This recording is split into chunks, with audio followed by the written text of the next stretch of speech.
The Adventures of Sherlock Holmes by Arthur Conan Doyle. Part 4. The Boscombe Valley Mystery. We were seated at breakfast one morning, my wife and I, when the maid brought in a telegram. It was from Sherlock Holmes and ran in this way. Have you a couple of days to spare? Have just been wired from the west of England in connection with Boscombe Valley tragedy. Shall be glad if you will come with me. Air and scenery perfect. Leave Paddington by the 11:15. What do you say, dear? Said my wife, looking across at me. Will you go? I really don't know what to say. I have a fairly long list at present. Oh, Anstruther would do your work for you. You have been looking a little pale lately. I think that the change would do you good, and you are always so interested in Mr. Sherlock Holmes cases. I should be ungrateful if I were not, seeing what I gained through one of them, I answered. But if I am to go, I must pack at once, for I have only half an hour. My experience of camp life in Afghanistan had at least had the effect of making me a prompt and ready traveler. My wants were few and simple, so that in less than the time stated I was in a cab with my valise, rattling away to Paddington Station. Sherlock Holmes was pacing up and down the platform, his tall, gaunt figure made even gaunter and taller by his long grey travelling cloak and close-fitting cloth cap. "It is really very good of you to come, Watson," said he. "It makes a considerable difference to me, having someone with me on whom I can thoroughly rely. Local aid is always either worthless or else biased. If you will keep the two corner seats, I shall get the tickets." We had the carriage to ourselves save for an immense litter of papers which Holmes had brought with him. Among these he rummaged and read, with intervals of note-taking and of meditation, until we were past reading. Then he suddenly rolled them all into a gigantic ball and tossed them up onto the rack. "Have you heard anything of the case?" he asked. "Not a word. I have not seen a paper for some days. The London press has not had very full accounts. I have just been looking through all the recent papers in order to master the particulars. It seems, from what I gather, to be one of those simple cases which are so extremely difficult." That sounds a little paradoxical. But it is profoundly true. Singularity is almost invariably a clue. The more featureless and commonplace a crime is, the more difficult it is to bring it home. In this case, however, they have established a very serious case against the son of the murdered man. It is a murder, then? Well, it is conjectured to be so. I shall take nothing for granted until I have the opportunity of looking personally into it. I will explain the state of things to you, as far as I have been able to understand it, in a very few words. Boscombe Valley is a country district not very far from Ross, in Herefordshire. The largest landed proprietor in that part is a Mr. John Turner, who made his money in Australia and returned some years ago to the old country. One of the farms which he held, that of Hatherley, was let to Mr. Charles McCarthy, who was also an ex-Australian. The men had known each other in the colonies, so that it was not unnatural that when they came to settle down they should do so as near each other as possible.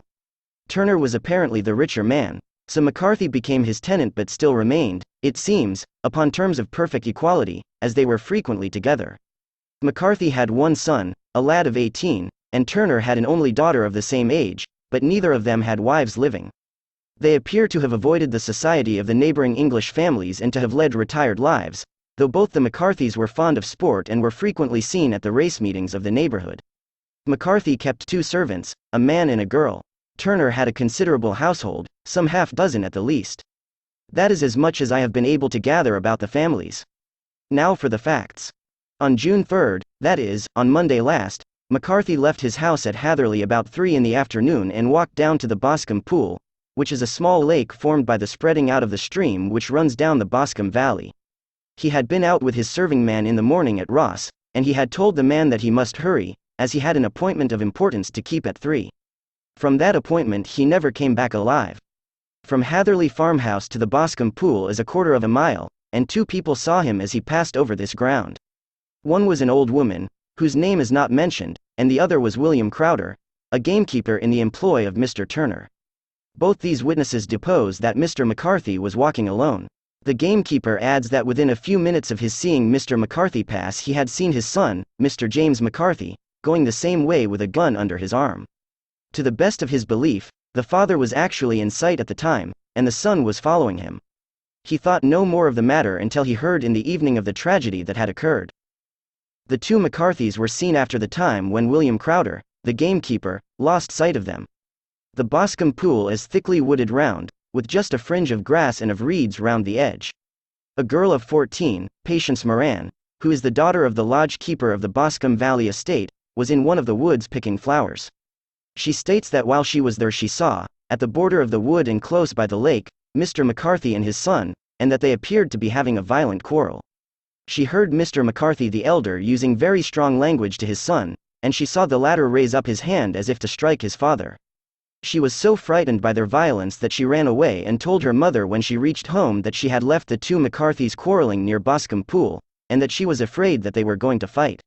She had hardly said the words when young Mr. McCarthy came running up to the lodge to say that he had found his father dead in the wood, and to ask for the help of the lodgekeeper. He was much excited, without either his gun or his hat, and his right hand and sleeve were observed to be stained with fresh blood. On following him they found the dead body stretched out upon the grass beside the pool. The head had been beaten in by repeated blows of some heavy and blunt weapon. The injuries were such as might very well have been inflicted by the butt end of his son's gun, which was found lying on the grass within a few paces of the body. Under these circumstances the young man was instantly arrested, and a verdict of willful murder having been returned at the inquest on Tuesday, he was on Wednesday brought before the magistrates at Ross, who have referred the case to the next assizes. Those are the main facts of the case as they came out before the coroner and the police court. I could hardly imagine a more damning case, I remarked. If ever circumstantial evidence pointed to a criminal, it does so here. Circumstantial evidence is a very tricky thing, answered Holmes thoughtfully. It may seem to point very straight to one thing, but if you shift your own point of view a little, you may find it pointing in an equally uncompromising manner to something entirely different. It must be confessed, however, that the case looks exceedingly grave against the young man, and it is very possible that he is indeed the culprit. There are several people in the neighborhood, however, and among them Miss Turner, the daughter of the neighboring landowner, who believe in his innocence, and who have retained Lestrade, whom you may recollect in connection with the study in Scarlet, to work out the case in his interest. Lestrade, being rather puzzled, has referred the case to me, and hence it is that two middle-aged gentlemen are flying westward at 50 miles an hour instead of quietly digesting their breakfasts at home. I am afraid, said I, that the facts are so obvious that you will find little credit to be gained out of this case. There is nothing more deceptive than an obvious fact, he answered, laughing. Besides, we may chance to hit upon some other obvious facts which may have been by no means obvious to Mr. Lestrade. You know me too well to think that I am boasting when I say that I shall either confirm or destroy his theory by means which he is quite incapable of employing, or even of understanding. To take the first example to hand, I very clearly perceive that in your bedroom the window is upon the right-hand side, and yet I question whether Mr. Lestrade would have noted even so self-evident a thing as that. How on earth? My dear fellow, I know you well. I know the military neatness which characterizes you. You shave every morning, and in this season you shave by the sunlight, but since your shaving is less and less complete as we get farther back on the left side, until it becomes positively slovenly as we get round the angle of the jaw, it is surely very clear that that side is less illuminated than the other. I could not imagine a man of your habits looking at himself in an equal light and being satisfied with such a result. I only quote this as a trivial example of observation and inference. Therein lies my métier, and it is just possible that it may be of some service in the investigation which lies before us. There are one or two minor points which were brought out in the inquest, and which are worth considering. What are they? It appears that his arrest did not take place at once, but after the return to Hatherley Farm. On the inspector of constabulary informing him that he was a prisoner, he remarked that he was not surprised to hear it, and that it was no more than his deserts. This observation of his had the natural effect of removing any traces of doubt which might have remained in the minds of the coroner's jury. It was a confession, I ejaculated. No, for it was followed by a protestation of innocence. Coming on the top of such a damning series of events, it was at least a most suspicious remark. On the contrary, said Holmes, it is the brightest rift which I can at present see in the clouds. However innocent he might be, he could not be such an absolute imbecile as not to see that the circumstances were very black against him. Had he appeared surprised at his own arrest, or feigned indignation at it, I should have looked upon it as highly suspicious, because such surprise or anger would not be natural under the circumstances, and yet might appear to be the best policy to a scheming man. His frank acceptance of the situation marks him as either an innocent man, or else as a man of considerable self-restraint and firmness. As to his remark about his deserts, it was also not unnatural if you consider that he stood beside the dead body of his father, and that there is no doubt that he had that very day so far forgotten his filial duty as to bandy words with him, and even, according to the little girl whose evidence is so important, to raise his hand as if to strike him. The self-reproach and contrition which are displayed in his remark appear to me to be the signs of a healthy mind rather than of a guilty one. I shook my head. Many men have been hanged on far slighter evidence, I remarked. So they have. And many men have been wrongfully hanged. What is the young man's own account of the matter? It is, I am afraid, not very encouraging to his supporters, though there are 1 or 2 points in it which are suggestive. You will find it here, and may read it for yourself. He picked out from his bundle a copy of the local Herefordshire paper, and having turned down the sheet he pointed out the paragraph in which the unfortunate young man had given his own statement of what had occurred. I settled myself down in the corner of the carriage and read it very carefully. It ran in this way. Mr. James McCarthy, the only son of the deceased, was then called and gave evidence as follows. I had been away from home for 3 days at Bristol, and had only just returned upon the morning of last Monday, the 3rd. My father was absent from home at the time of my arrival, and I was informed by the maid that he had driven over to Ross with John Cobb, the groom. Shortly after my return I heard the wheels of his trap in the yard, and, looking out of my window, I saw him get out and walk rapidly out of the yard, though I was not aware in which direction he was going. I then took my gun and strolled out in the direction of the Boscombe pool, with the intention of visiting the rabbit warren which is upon the other side. On my way I saw William Crowder, the gamekeeper, as he had stated in his evidence, but he is mistaken in thinking that I was following my father. I had no idea that he was in front of me. When about 100 yards from the pool I heard a cry of "Cooey," which was a usual signal between my father and myself. I then hurried forward, and found him standing by the pool. He appeared to be much surprised at seeing me and asked me rather roughly what I was doing there.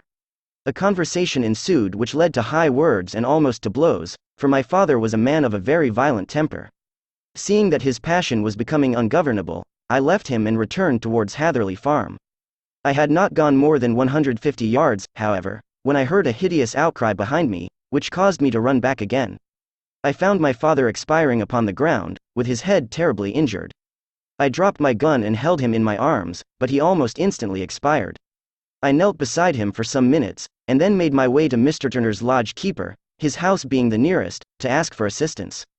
I saw no one near my father when I returned, and I have no idea how he came by his injuries. He was not a popular man, being somewhat cold and forbidding in his manners, but he had, as far as I know, no active enemies. I know nothing further of the matter. The coroner. Did your father make any statement to you before he died? Witness. He mumbled a few words, but I could only catch some allusion to a rat. The coroner. What did you understand by that? Witness. It conveyed no meaning to me. I thought that he was delirious. The coroner. What was the point upon which you and your father had this final quarrel? Witness. I should prefer not to answer. The coroner. I am afraid that I must press it. Witness. It is really impossible for me to tell you. I can assure you that it has nothing to do with the sad tragedy which followed. The coroner. That is for the court to decide. I need not point out to you that your refusal to answer will prejudice your case considerably in any future proceedings which may arise. Witness. I must still refuse. The coroner. I understand that the cry of "Cooey" was a common signal between you and your father? Witness. It was. The coroner. How was it, then, that he uttered it before he saw you, and before he even knew that you had returned from Bristol? Witness. With considerable confusion. I do not know. A juryman. Did you see nothing which aroused your suspicions when you returned on hearing the cry and found your father fatally injured? Witness. Nothing definite. The coroner. What do you mean? Witness. I was so disturbed and excited as I rushed out into the open, that I could think of nothing except of my father. Yet I have a vague impression that as I ran forward something lay upon the ground to the left of me. It seemed to me to be something gray in color, a coat of some sort, or a plaid perhaps. When I rose from my father I looked round for it, but it was gone. Do you mean that it disappeared before you went for help? Yes, it was gone. You cannot say what it was? No, I had a feeling something was there. How far from the body? A dozen yards or so. And how far from the edge of the wood? About the same. Then if it was removed it was while you were within a dozen yards of it? Yes, but with my back towards it. This concluded the examination of the witness. I see, said I as I glanced down the column, that the coroner in his concluding remarks was rather severe upon young McCarthy. He calls attention, and with reason, to the discrepancy about his father having signaled to him before seeing him, also to his refusal to give details of his conversation with his father, and his singular account of his father's dying words. They are all, as he remarks, very much against the sun. Holmes laughed softly to himself and stretched himself out upon the cushioned seat. Both you and the coroner have been at some pains, said he, to single out the very strongest points in the young man's favor. Don't you see that you alternately give him credit for having too much imagination and too little? Too little, if he could not invent a cause of quarrel which would give him the sympathy of the jury. Too much, if he evolved from his own inner consciousness anything so outré as a dying reference to a rat, and the incident of the vanishing cloth. No, sir, I shall approach this case from the point of view that what this young man says is true, and we shall see whither that hypothesis will lead us. And now here is my pocket Petrarch, and not another word shall I say of this case until we are on the scene of action. We lunch at Swindon, and I see that we shall be there in 20 minutes. It was nearly 4 o'clock when we at last, after passing through the beautiful Stroud Valley, and over the broad gleaming Severn, found ourselves at the pretty little country town of Ross. A lean, ferret-like man, furtive and sly-looking, was waiting for us upon the platform. In spite of the light brown dustcoat and leather leggings which he wore in deference to his rustic surroundings, I had no difficulty in recognizing Lestrade, of Scotland Yard. With him we drove to the Hereford Arms where a room had already been engaged for us. I have ordered a carriage, said Lestrade as we sat over a cup of tea. I knew your energetic nature, and that you would not be happy until you had been on the scene of the crime. It was very nice and complimentary of you, Holmes answered. It is entirely a question of barometric pressure. Lestrade looked startled. I do not quite follow, he said. How is the glass? 29, I see. No wind, and not a cloud in the sky. I have a caseful of cigarettes here which need smoking, and the sofa is very much superior to the usual country hotel abomination. I do not think that it is probable that I shall use the carriage tonight. Lestrade laughed indulgently. You have, no doubt, already formed your conclusions from the newspapers, he said. The case is as plain as a pikestaff, and the more one goes into it the plainer it becomes. Still, of course, one can't refuse a lady, and such a very positive one, too. She has heard of you, and would have your opinion, though I repeatedly told her that there was nothing which you could do which I had not already done. Why, bless my soul! Here is her carriage at the door. He had hardly spoken before there rushed into the room one of the most lovely young women that I have ever seen in my life. Her violet eyes shining, her lips parted, a pink flush upon her cheeks, all thought of her natural reserve lost in her overpowering excitement and concern. Oh, Mr. Sherlock Holmes! She cried, glancing from one to the other of us, and finally, with a woman's quick intuition, fastening upon my companion, I am so glad that you have come. I have driven down to tell you so. I know that James didn't do it. I know it, and I want you to start upon your work knowing it, too. Never let yourself doubt upon that point. We have known each other since we were little children, and I know his faults as no one else does, but he is too tender-hearted to hurt a fly. Such a charge is absurd to anyone who really knows him. I hope we may clear him, Miss Turner, said Sherlock Holmes. You may rely upon my doing all that I can. But you have read the evidence. You have formed some conclusion? Do you not see some loophole, some flaw? Do you not yourself think that he is innocent? I think that it is very probable. There, now, she cried, throwing back her head and looking defiantly at Lestrade. You hear, he gives me hopes. Lestrade shrugged his shoulders. I am afraid that my colleague has been a little quick in forming his conclusions, he said. But he is right. Oh, I know that he is right. James never did it. And about his quarrel with his father, I am sure that the reason why he would not speak about it to the coroner was because I was concerned in it. In what way? Asked Holmes. It is no time for me to hide anything. James and his father had many disagreements about me. Mr. McCarthy was very anxious that there should be a marriage between us. James and First have always loved each other as brother and sister, but of course he is young and has seen very little of life yet, and, well, he naturally did not wish to do anything like that yet. So there were quarrels, and this, I am sure, was one of them. And your father? Asked Holmes. Was he in favor of such a union? No, he was averse to it also. No one but Mr. McCarthy was in favor of it. A quick blush passed over her fresh young face as Holmes shot one of his keen, questioning glances at her. Thank you for this information, said he. May I see your father if I call tomorrow? I am afraid the doctor won't allow it. The doctor? Yes, have you not heard? Poor father has never been strong for years back, but this has broken him down completely. He has taken to his bed, and Dr. Willows says that he is a wreck and that his nervous system is shattered. Mr. McCarthy was the only man alive who had known Dad in the old days in Victoria.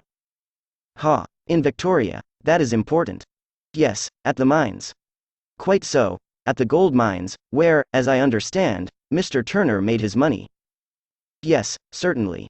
Thank you, Miss Turner. You have been of material assistance to me. You will tell me if you have any news tomorrow. No doubt you will go to the prison to see James. Oh, if you do, Mr. Holmes, do tell him that I know him to be innocent. I will, Miss Turner. I must go home now, for Dad is very ill, and he misses me so if I leave him. Goodbye, and God help you in your undertaking. I am ashamed of you, Holmes, said Lestrade with dignity after a few minutes' silence. Why should you raise up hopes which you are bound to disappoint? I am not over-tender of heart, but I call it cruel. I think that I see my way to clearing James McCarthy, said Holmes. Have you an order to see him in prison? Yes, but only for you and me. Then I shall reconsider my resolution about going out. We have still time to take a train to Hereford and see him tonight? Ample. Then let us do so.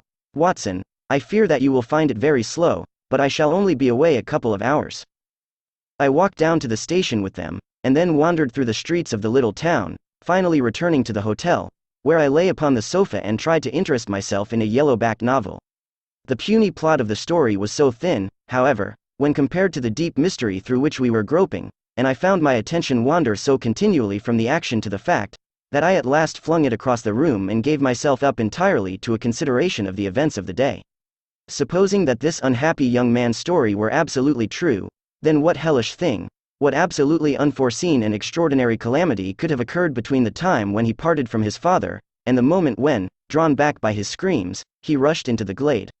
It was something terrible and deadly. What could it be? Might not the nature of the injuries reveal something to my medical instincts? I rang the bell and called for the weekly county paper, which contained a verbatim account of the inquest. In the surgeon's deposition it was stated that the posterior third of the left parietal bone and the left half of the occipital bone had been shattered by a heavy blow from a blunt weapon. I marked the spot upon my own head. Clearly such a blow must have been struck from behind. That was to some extent in favor of the accused, as when seen quarreling he was face to face with his father. Still, it did not go for very much, for the older man might have turned his back before the blow fell. Still, it might be worth while to call Holmes' attention to it. Then there was the peculiar dying reference to a rat. What could that mean? It could not be delirium. A man dying from a sudden blow does not commonly become delirious. No, it was more likely to be an attempt to explain how he met his fate. But what could it indicate? I cudgeled my brains to find some possible explanation. And then the incident of the grey cloth seen by young McCarthy. If that were true, the murderer must have dropped some part of his dress, presumably his overcoat, in his flight, and must have had the hardihood to return and to carry it away at the instant when the son was kneeling with his back turned not a dozen paces off. What a tissue of mysteries and improbabilities the whole thing was! I did not wonder at Lestrade's opinion, and yet I had so much faith in Sherlock Holmes' insight that I could not lose hope as long as every fresh fact seemed to strengthen his conviction of young McCarthy's innocence. It was late before Sherlock Holmes returned. He came back alone, for Lestrade was staying in lodgings in the town. The glass still keeps very high, he remarked as he sat down. It is of importance that it should not rain before we are able to go over the ground. On the other hand, a man should be at his very best and keenest for such nice work as that, and I did not wish to do it when fagged by a long journey. I have seen young McCarthy. And what did you learn from him? Nothing. Could he throw no light? None at all. I was inclined to think at one time that he knew who had done it and was screening him or her, but I am convinced now that he is as puzzled as everyone else. He is not a very quick-witted youth, though comely to look at and, I should think, sound at heart. I cannot admire his taste, I remarked, if it is indeed a fact that he was averse to a marriage with so charming a young lady as this Miss Turner. Ah, thereby hangs a rather painful tale. This fellow is madly, insanely, in love with her, but some 2 years ago, when he was only a lad, and before he really knew her, for she had been away 5 years at a boarding school, what does the idiot do but get into the clutches of a barmaid in Bristol and marry her at a registry office? No one knows a word of the matter, but you can imagine how maddening it must be to him to be upbraided for not doing what he would give his very eyes to do, but what he knows to be absolutely impossible. It was sheer frenzy of this sort which made him throw his hands up into the air when his father, at their last interview, was goading him on to propose to Miss Turner. On the other hand, he had no means of supporting himself, and his father, who was by all accounts a very hard man, would have thrown him over utterly had he known the truth. It was with his barmaid wife that he had spent the last 3 days in Bristol, and his father did not know where he was. Mark that point. It is of importance. Good has come out of evil, however, for the barmaid, finding from the papers that he is in serious trouble and likely to be hanged, has thrown him over utterly and has written to him to say that she has a husband already in the Bermuda dockyard, so that there is really no tie between them. I think that that bit of news has consoled young McCarthy for all that he has suffered. But if he is innocent, who has done it? Who? I would call your attention very particularly to 2 points. One is that the murdered man had an appointment with someone at the pool, and that the someone could not have been his son, for his son was away, and he did not know when he would return. The second is that the murdered man was heard to cry, "Cooey," before he knew that his son had returned. Those are the crucial points upon which the case depends. And now let us talk about George Meredith, if you please, and we shall leave all minor matters until tomorrow. There was no rain, as Holmes had foretold, and the morning broke bright and cloudless. At 9 o'clock Lestrade called for us with the carriage, and we set off for Hatherley Farm and the Boscombe Pool. There is serious news this morning, Lestrade observed. It is said that Mr. Turner, of the Hall, is so ill that his life is despaired of. An elderly man, I presume? Said Holmes. About 60, but his constitution has been shattered by his life abroad, and he has been in failing health for some time. This business has had a very bad effect upon him. He was an old friend of McCarthy's, and, I may add, a great benefactor to him, for I have learned that he gave him Hatherley Farm rent-free. Indeed, that is interesting, said Holmes. Oh, yes, in 100 other ways he has helped him. Everybody about here speaks of his kindness to him. Really, does it not strike you as a little singular that this McCarthy, who appears to have had little of his own, and to have been under such obligations to Turner, should still talk of marrying his son to Turner's daughter, who is, presumably, heiress to the estate, and that in such a very cocksure manner, as if it were merely a case of a proposal and all else would follow? It is the more strange, since we know that Turner himself was averse to the idea. The daughter told us as much. Do you not deduce something from that? We have got to the deductions and the inferences, said Lestrade, winking at me. I find it hard enough to tackle facts, Holmes, without flying away after theories and fancies. You are right, said Holmes demurely, you do find it very hard to tackle the facts. Anyhow, I have grasped one fact which you seem to find it difficult to get hold of, replied Lestrade with some warmth. And that is that McCarthy Sr. met his death from McCarthy Jr. and that all theories to the contrary are the merest moonshine. Well, moonshine is a brighter thing than fog, said Holmes, laughing. But I am very much mistaken if this is not Hatherley Farm upon the left. Yes, that is it. It was a widespread, comfortable-looking building, 2-storied, slate-roofed, with great yellow blotches of lichen upon the grey walls. The drawn blinds and the smokeless chimneys, however, gave it a stricken look, as though the weight of this horror still lay heavy upon it. We called at the door, when the maid, at Holmes' request, showed us the boots which her master wore at the time of his death, and also a pair of the son's, though not the pair which he had then had. Having measured these very carefully from 7 or 8 different points, Holmes desired to be led to the courtyard, from which we all followed the winding track which led to Boscombe Pool. Sherlock Holmes was transformed when he was hot upon such a scent as this. Men who had only known the quiet thinker and logician of Baker Street would have failed to recognize him. His face flushed and darkened. His brows were drawn into 2 hard black lines, while his eyes shone out from beneath them with a steely glitter. His face was bent downward, his shoulders bowed, his lips compressed, and the veins stood out like whipcord in his long, sinewy neck. His nostrils seemed to dilate with a purely animal lust for the chase, and his mind was so absolutely concentrated upon the matter before him that a question or remark fell unheeded upon his ears, or, at the most, only provoked a quick, impatient snarl in reply. Swiftly and silently he made his way along the track which ran through the meadows, and so by way of the woods to the Boscombe Pool. It was damp, marshy ground, as is all that district, and there were marks of many feet, both upon the path and amid the short grass which bounded it on either side. Sometimes Holmes would hurry on, sometimes stop dead, and once he made quite a little detour into the meadow.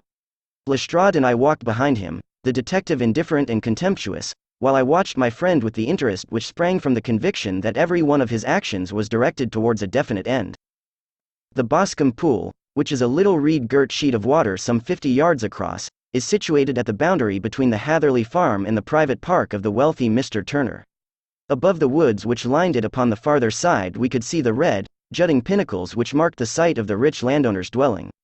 On the Hatherley side of the pool the woods grew very thick, and there was a narrow belt of sodden grass 20 paces across between the edge of the trees and the reeds which lined the lake. Lestrade showed us the exact spot at which the body had been found, and, indeed, so moist was the ground, that I could plainly see the traces which had been left by the fall of the stricken man.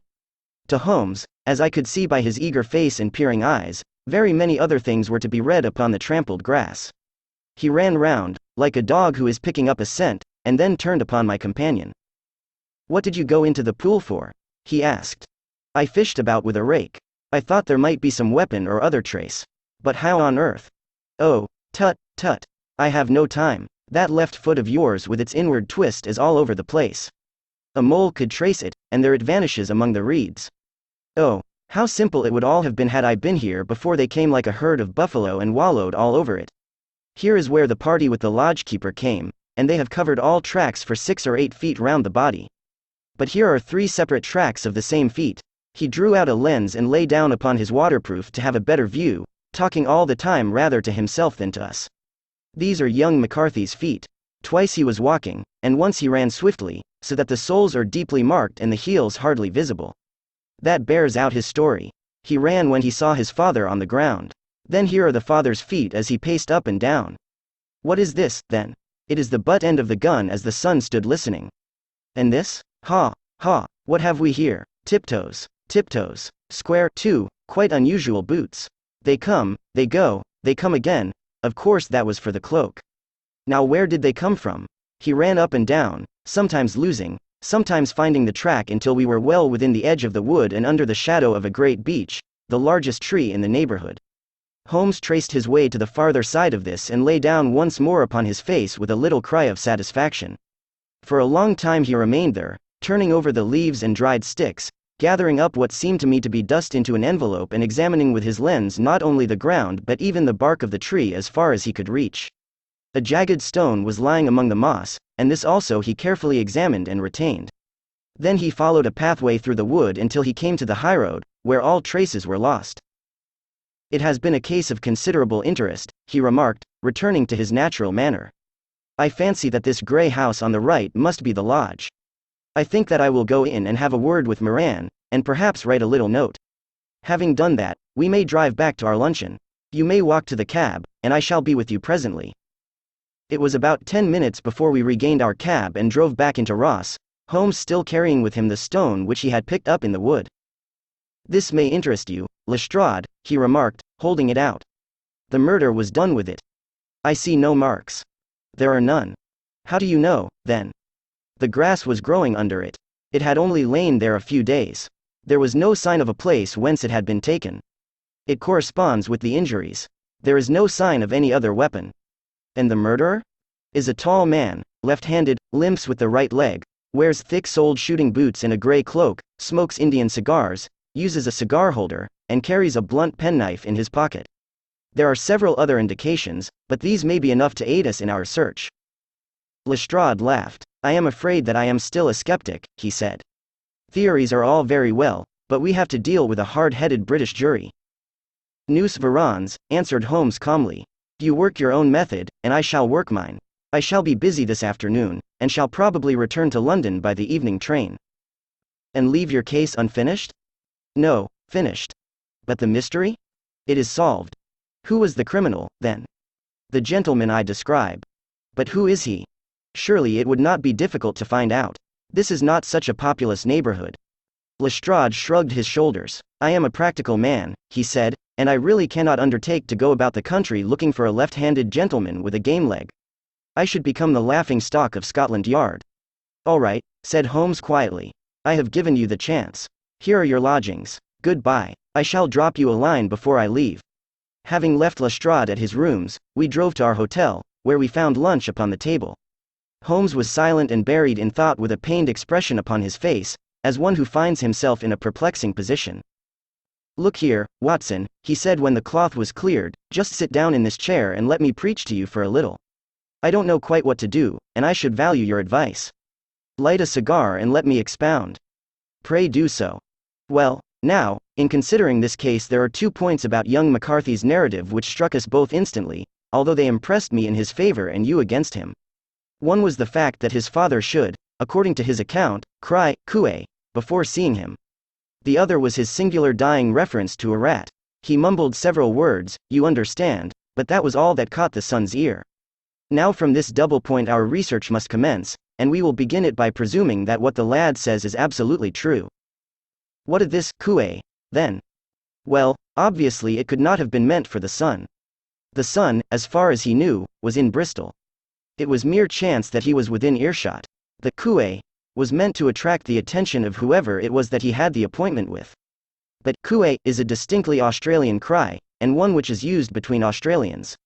There is a strong presumption that the person whom McCarthy expected to meet him at Boscombe Pool was someone who had been in Australia. What of the rat, then? Sherlock Holmes took a folded paper from his pocket and flattened it out on the table.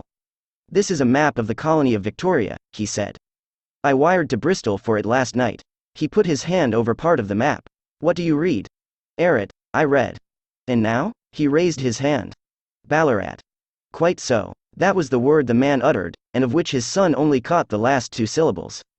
He was trying to utter the name of his murderer. So and so, of Ballarat. It is wonderful, I exclaimed. It is obvious. And now, you see, I had narrowed the field down considerably. The possession of a grey garment was a third point which, granting the son's statement to be correct, was a certainty. We have come now out of mere vagueness to the definite conception of an Australian from Ballarat with a grey cloak. Certainly. And one who was at home in the district, for the pool can only be approached by the farm or by the estate, where strangers could hardly wander. Quite so. Then comes our expedition of today. By an examination of the ground I gained the trifling details which I gave to that imbecile Lestrade, as to the personality of the criminal. But how did you gain them? You know my method. It is founded upon the observation of trifles. His height I know that you might roughly judge from the length of his stride. His boots, too, might be told from their traces. Yes, they were peculiar boots. But his lameness? The impression of his right foot was always less distinct than his left. He put less weight upon it. Why? Because he limped, he was lame. But his left-handedness. You were yourself struck by the nature of the injury as recorded by the surgeon at the inquest. The blow was struck from immediately behind, and yet was upon the left side. Now, how can that be unless it were by a left-handed man? He had stood behind that tree during the interview between the father and son. He had even smoked there. I found the ash of a cigar, which my special knowledge of tobacco ashes enables me to pronounce as an Indian cigar. I have, as you know, devoted some attention to this, and written a little monograph on the ashes of 140 different varieties of pipe, cigar, and cigarette tobacco. Having found the ash, I then looked round and discovered the stump among the moss where he had tossed it. It was an Indian cigar, of the variety which are rolled in Rotterdam. And the cigar holder? I could see that the end had not been in his mouth. Therefore he used a holder. The tip had been cut off, not bitten off, but the cut was not a clean one, so I deduced a blunt penknife. Holmes, I said, you have drawn a net round this man from which he cannot escape, and you have saved an innocent human life as truly as if you had cut the cord which was hanging him. I see the direction in which all this points. The culprit is Mr. John Turner, cried the hotel waiter, opening the door of our sitting room, and ushering in a visitor. The man who entered was a strange and impressive figure.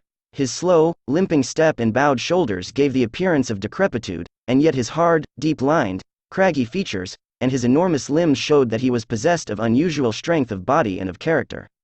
His tangled beard, grizzled hair, and outstanding, drooping eyebrows combined to give an air of dignity and power to his appearance, but his face was of an ashen white, while his lips and the corners of his nostrils were tinged with a shade of blue. It was clear to me at a glance that he was in the grip of some deadly and chronic disease. Pray sit down on the sofa, said Holmes gently. You had my note? Yes, the lodgekeeper brought it up. You said that you wished to see me here to avoid scandal. I thought people would talk if I went to the hall. And why did you wish to see me? He looked across at my companion with despair in his weary eyes, as though his question was already answered. Yes, said Holmes, answering the look rather than the words. It is so. I know all about McCarthy. The old man sank his face in his hands. God help me, he cried, but I would not have let the young man come to harm. I give you my word that I would have spoken out if it went against him at the assizes." "I am glad to hear you say so," said Holmes gravely. "I would have spoken now had it not been for my dear girl. It would break her heart, it will break her heart when she hears that I am arrested." "It may not come to that," said Holmes. "What? I am no official agent. I understand that it was your daughter who required my presence here, and I am acting in her interests. Young McCarthy must be got off, however." "I am a dying man," said old Turner. "I have had diabetes for years. My doctor says it is a question whether I shall live a month. Yet I would rather die under my own roof than in a jail." Holmes rose and sat down at the table with his pen in his hand and a bundle of paper before him. "Just tell us the truth," he said. "I shall jot down the facts. You will sign it, and Watson here can witness it. Then I could produce your confession at the last extremity to save young McCarthy. I promise you that I shall not use it unless it is absolutely needed." "It's as well," said the old man. "It's a question whether I shall live to the assizes, so it matters little to me, but I should wish to spare Alice the shock. And now I will make the thing clear to you. It has been a long time in the acting, but will not take me long to tell. You didn't know this dead man, McCarthy. He was a devil incarnate. I tell you that. God keep you out of the clutches of such a man as he. His grip has been upon me these 20 years, and he has blasted my life. I'll tell you first how I came to be in his power. It was in the early 60s at the diggings. I was a young chap then, hot-blooded and reckless, ready to turn my hand at anything. I got among bad companions, took to drink, had no luck with my claim, took to the bush, and in a word became what you would call over here a highway robber. There were 6 of us, and we had a wild, free life of it, sticking up a station from time to time, or stopping the wagons on the road to the diggings. Black Jack of Ballarat was the name I went under, and our party is still remembered in the colony as the Ballarat Gang. One day a gold convoy came down from Ballarat to Melbourne, and we lay in wait for it and attacked it. There were 6 troopers and 6 of us, so it was a close thing, but we emptied 4 of their saddles at the first volley. 3 of our boys were killed, however, before we got the swag. I put my pistol to the head of the wagon driver, who was this very man McCarthy. I wish to the Lord that I had shot him then, but I spared him, though I saw his wicked little eyes fixed on my face, as though to remember every feature. We got away with the gold, became wealthy men, and made our way over to England without being suspected. There I parted from my old pals and determined to settle down to a quiet and respectable life. I bought this estate, which chanced to be in the market, and I set myself to do a little good with my money, to make up for the way in which I had earned it. I married, too, and though my wife died young she left me my dear little Alice. Even when she was just a baby her wee hand seemed to lead me down the right path as nothing else had ever done. In a word, I turned over a new leaf and did my best to make up for the past. All was going well when McCarthy laid his grip upon me. I had gone up to town about an investment, and I met him in Regent Street with hardly a coat to his back or a boot to his foot. "Here we are, Jack," says he, touching me on the arm. "We'll be as good as a family to you. There's 2 of us, me and my son, and you can have the keeping of us. If you don't, it's a fine, law-abiding country is England, and there's always a policeman within hail." Well, down they came to the West Country. There was no shaking them off, and there they have lived rent-free on my best land ever since. There was no rest for me, no peace, no forgetfulness. Turn where I would, there was his cunning, grinning face at my elbow. It grew worse as Alice grew up, for he soon saw I was more afraid of her knowing my past than of the police. Whatever he wanted he must have, and whatever it was I gave him without question, land, money, houses, until at last he asked a thing which I could not give. He asked for Alice. His son, you see, had grown up, and so had my girl, and as I was known to be in weak health, it seemed a fine stroke to him that his lad should step into the whole property. But there I was firm. I would not have his cursed stock mixed with mine. Not that I had any dislike to the lad, but his blood was in him, and that was enough. I stood firm. McCarthy threatened. I braved him to do his worst. We were to meet at the pool midway between our houses to talk it over. When I went down there I found him talking with his son, so I smoked a cigar and waited behind a tree until he should be alone. But as I listened to his talk all that was black and bitter in me seemed to come uppermost. He was urging his son to marry my daughter with as little regard for what she might think as if she were a slut from off the streets. It drove me mad to think that I and all that I held most dear should be in the power of such a man as this. Could I not snap the bond? I was already a dying and a desperate man. Though clear of mind and fairly strong of limb, I knew that my own fate was sealed. But my memory and my girl. Both could be saved if I could but silence that foul tongue. I did it, Mr. Holmes. I would do it again. Deeply as I have sinned, I have led a life of martyrdom to atone for it. But that my girl should be entangled in the same meshes which held me was more than I could suffer. I struck him down with no more compunction than if he had been some foul and venomous beast. His cry brought back his son, but I had gained the cover of the wood, though I was forced to go back to fetch the cloak which I had dropped in my flight. That is the true story, gentlemen, of all that occurred. Well, it is not for me to judge you, said Holmes as the old man signed the statement which had been drawn out.